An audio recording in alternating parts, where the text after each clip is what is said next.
Bagus juga ya. Tadi pagi aku ngeliat potongan ini nggak terlalu bagus gitu karena potongannya sampai sini banget gitu. Yang mana sebelumnya itu kan lumayan panjang lah, jadi kelihatan lebih bagus menurutku. Tapi sekarang aku ngelihatnya setelah keramas, ya lumayan juga sih. Halo teman-teman, perkenalkan saya Syukur Hidayat, yang mana video ini sebenarnya pernah saya buat sebelumnya. Untuk video ini, maksudnya konten ini, isi dari konten ini pernah saya buat videonya. Tapi karena waktu itu videonya agak kurang bagus karena audionya ada gersak-gersak gitu. Jadi ya udah diulang aja gitu. Nah, di video kali ini sebenarnya saya terinspirasi lah, bisa dibilang terinspirasi dari videonya Kevin Anggara yang ada di playlistnya di channel keduanya, yaitu Kevin Talks.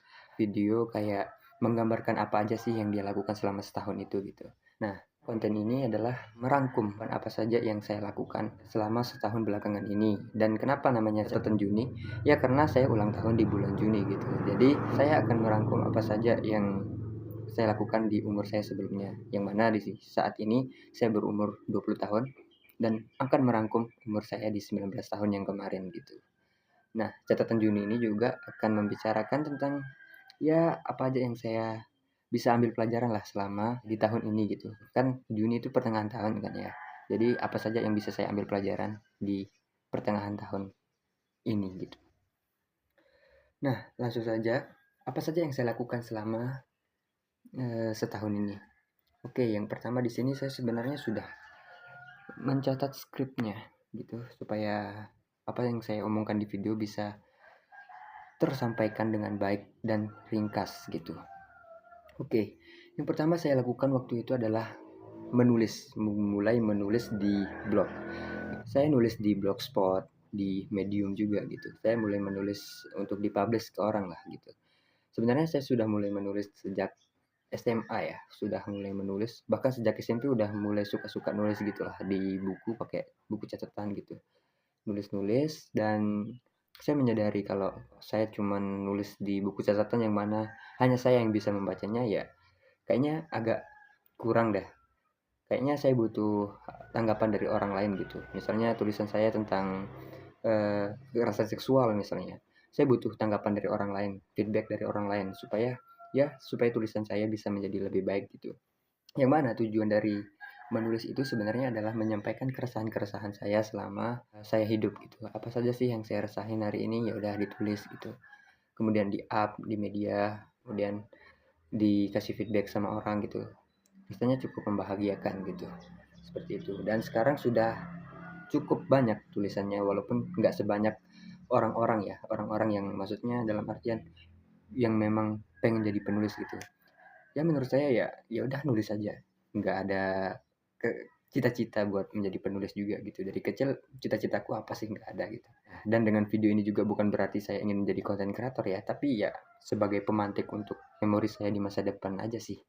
Gimana ya, kayak nggak ada gunanya juga sih teman-teman nonton di sini gitu, karena video ini hanya untuk meluapkan apa yang saya rasakan gitu. Ya udah, secocoknya mungkin kayak di private gitu, tapi ya udah dipublish aja lah, nggak apa-apa gitu. Nah, poin selanjutnya itu keterima di univ impian. Nah, waktu dulu pas masih SMA sebenarnya saya pengen banget masuk di UGM teman-teman, di fakultas psikologinya. Kejadiannya begitu kebetulan gitu. Ketika ditanya sama guru, kamu mau kuliah di mana gitu. Nah, saya jawab waktu itu saya sangat apa ya, nggak terlalu pinter lah, nggak terlalu pinter seperti teman-teman saya yang lain gitu. Jadi saya jawabnya yang nggak mungkin nih aku bisa masuk ke univ ini gitu. Ya udah psikologi UGM aku bilang. Karena di mana waktu itu psikologi UGM itu yang paling ketat gitulah. Maksudnya yang paling sulit masuknya gitu. Kemudian 1 tahun yang lalu saya mulai daftar, dan kebetulan juga saya di Jogja waktu itu karena saya kuliah juga di sana. Dan niatannya sebenarnya mau pindah kuliah gitu kan, dari UIN Sunan Kalijaga jurusan manajemen pendidikan ke filsafat UGM gitu. Namun setelah saya keterima di sana,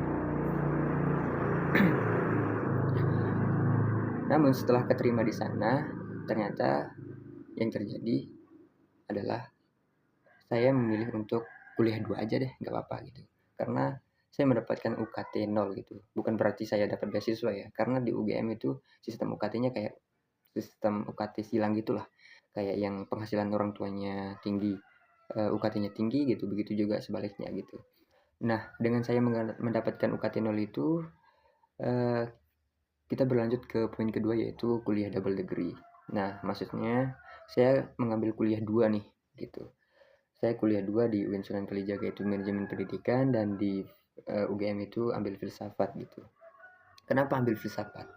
Nah, alasan mengambil filsafat waktu itu adalah ketika saya kuliah di UIN Sunan Kalijaga itu di manajemen pendidikannya saya rasa jurusannya nggak terlalu cocok dengan saya gitu.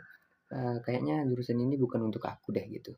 Tapi waktu itu saya berteman dengan banyak teman-teman yang dari background filsafat Islam di sana, jurusan filsafat Islam di UIN. Dan saya mulai baca-baca buku-bukunya gitu. Dan itu membuat saya tertarik, ya udah kalau gitu saya ambil filsafat aja deh. Masuklah saya di filsafat jadinya. Nah, kuliah double degree. Jadi di UGM itu saya semester 1 semester 2 dari tahun ajaran kemarin. Dan di UIN itu semester 3 dan semester 4 gitu. Nah, apa keuntungan saya dapat kuliah 2 ini? Nah, keuntungan yang bisa saya dapatkan ya tentu dari penambahan ilmu yang ada di kepala saya ya. Dari manajemen pendidikan dan juga dari filsafat gitu. Jadi cukup bisa menjadi lebih baik lah kapasitas berpikir saya gitu. Walaupun sekarang memang ya belum baik lah bisa dikatakan, tapi dengan saya kuliah 2 ini cukup memberikan kecepatan dalam berpikir saya menjadi lebih baik gitu. Namun masalahnya adalah dengan saya berkuliah 2 ini ada kerugiannya gitu. Tentu saya memiliki kerugian ketika teman-teman saya ikut organisasi, ketika teman-teman saya aktif di volunteer atau teman-teman saya aktif di apply beasiswa gitu, aktif di lomba-lomba.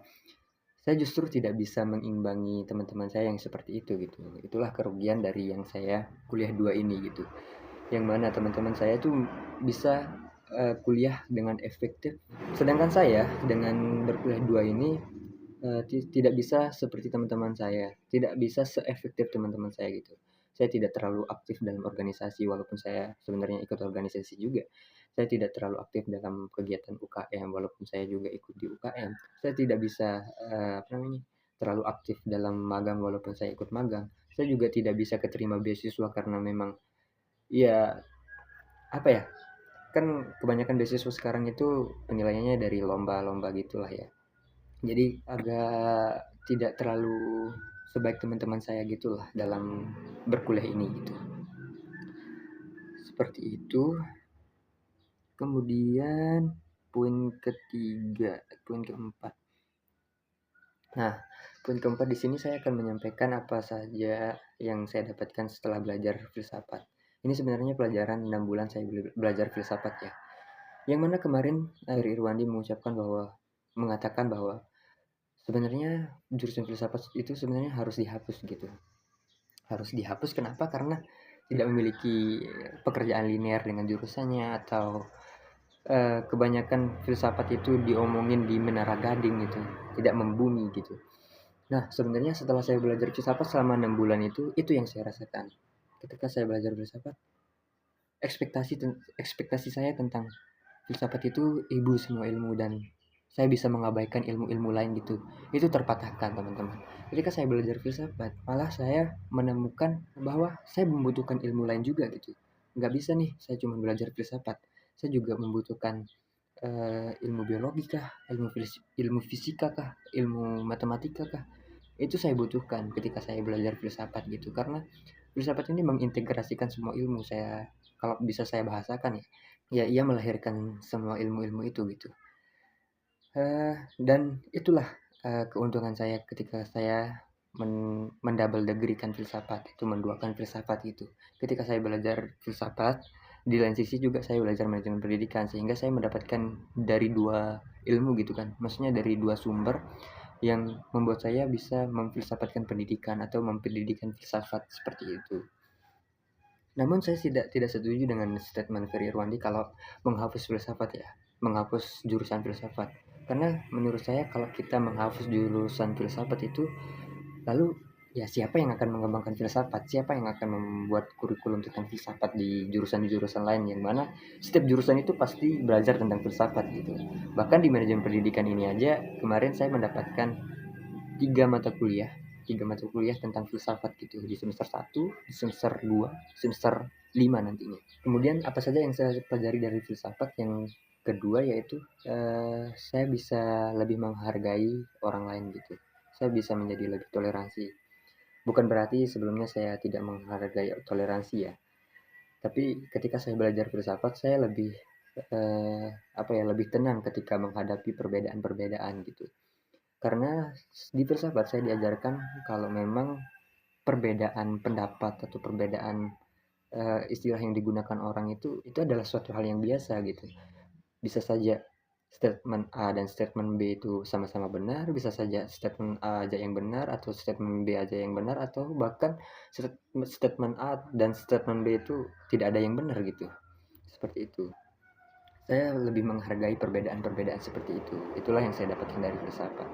Kemudian yang ketiga yang saya pelajari dari filsafat itu yang agak kontradiktif sebenarnya ya, yaitu filsafat itu menenangkan sekaligus tidak menenangkan gitu.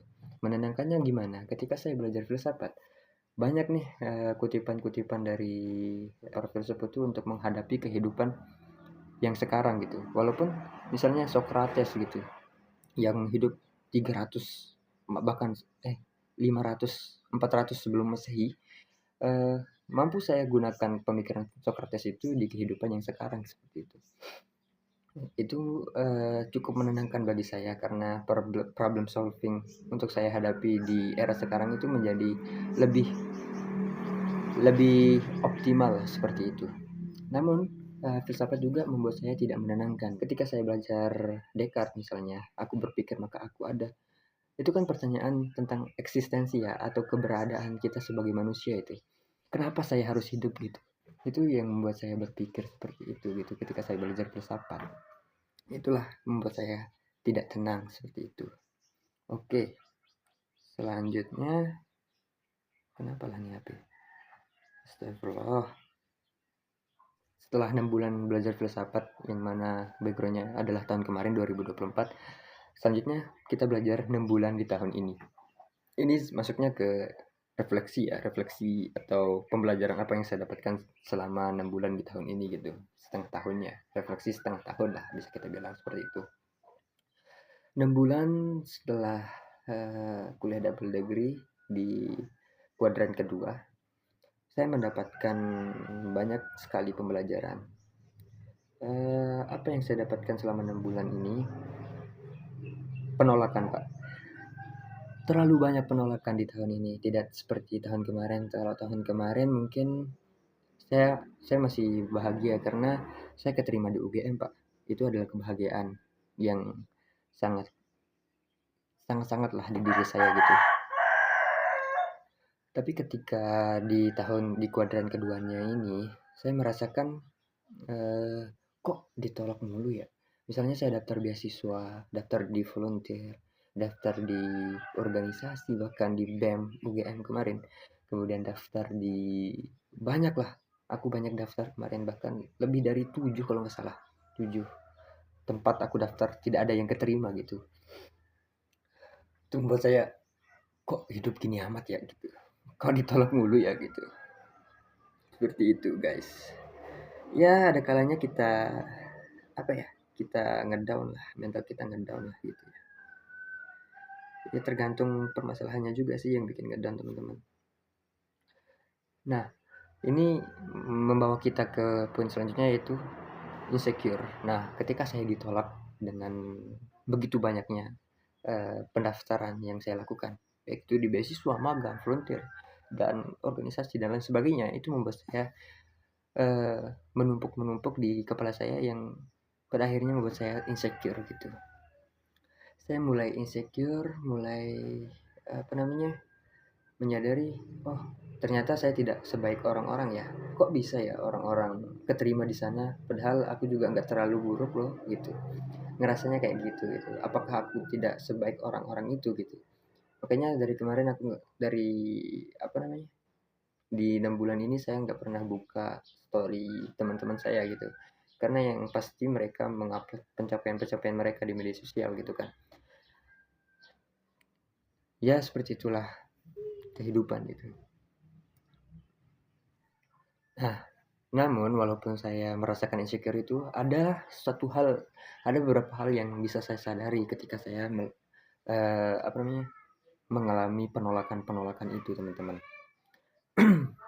Jadi yang bisa saya sadari ketika saya mengalami penolakan itu adalah yang pertama tadi insecure, yang kedua di sini adalah tanggung jawab sebenarnya, teman-teman. Nah, ketika saya memikirkan sebenarnya kemarin kalau saya keterima di organisasi A, apakah benar saya akan bisa bertanggung jawab di sana? Apakah benar saya akan bisa profesional di sana gitu? Karena menurut saya percuma aja kalau saya ikut di organisasi sembari saya kuliah 2 tapi tidak membuat saya bertanggung jawab di sana. Ya buat apa gitu? Hanya akan memperkaya personal branding saya di sosial media aja gitu. Ya, menurutku ya buat apa gitu. Walaupun misalnya kayak Carl Gustav Jung, seorang psikoanalisis gitu, mengatakan, bukan mengatakan ya, ya saya mengutip dari sana lah, dari pemikiran Carl Gustav Jung itu, ya persona itu sebenarnya membantu kita untuk menyesuaikan diri dengan orang lain gitu. Tapi ya buat apa saya menyesuaikan, maksud saya buat apa saya membangun persona yang dimana saya tidak mampu menyesuaikan diri dengan situasi sekitar, saya tidak mampu bertanggung jawab. Saya malah akan merugikan orang lain atau setidaknya merugikan diri saya sendiri gitu. Ya buat apa gitu. Ya itu intinya teman-teman. Saya bisa merefleksikan, oh ternyata saya masih bisa mendapatkan pelajaran ya dengan penolakan-penolakan itu gitu. Yang salah satunya tanggung jawab. Yang kedua yaitu jadi diri sendiri sebenarnya teman-teman. Ketika saya merasakan penolakan-penolakan itu kemudian mendapatkan pelajaran tanggung jawab, kemudian insecure, kemudian mendapatkan pelajaran dari keinsecurean itu, dari penolakan itu menjadi tanggung jawab. Kemudian sekarang saya mendapatkan pentingnya menjadi diri sendiri sebenarnya. Ketika saya ditolak gitu, kayaknya menjadi diri sendiri menjadi lebih baik gitu. Ketika kita memikirkan terlalu banyak apa ya, stigma-stigma sosial, misalnya kalau ditolak itu berarti kamu gagal, ketika kamu gagal berarti kamu orang tidak baik atau setidaknya tidak baik daripada mereka yang keterima gitu. Itu membuat saya berpikir, masa iya kehidupan seperti itu gitu. Dan hal itu membuat saya merefleksikan, oh iya nggak gitu juga sih gitu. Ketika saya merasakan seperti itu sebenarnya dunia baik-baik saja gitu sebenarnya.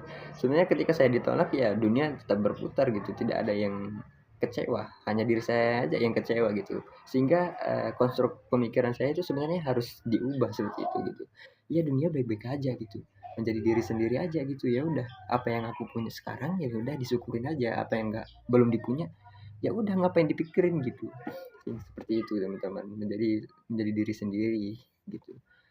Dan saya di sini tidak akan membawa jargon-jargon pentingnya jadi diri sendiri dan lain sebagainya gitu, tapi saya cuman pengen bilang ya, kayak menjadi diri sendiri itu adalah anugerah dan harus disyukuri, dan cara mensyukurinya adalah dengan cara menjadi diri sendiri itu gitu teman-teman.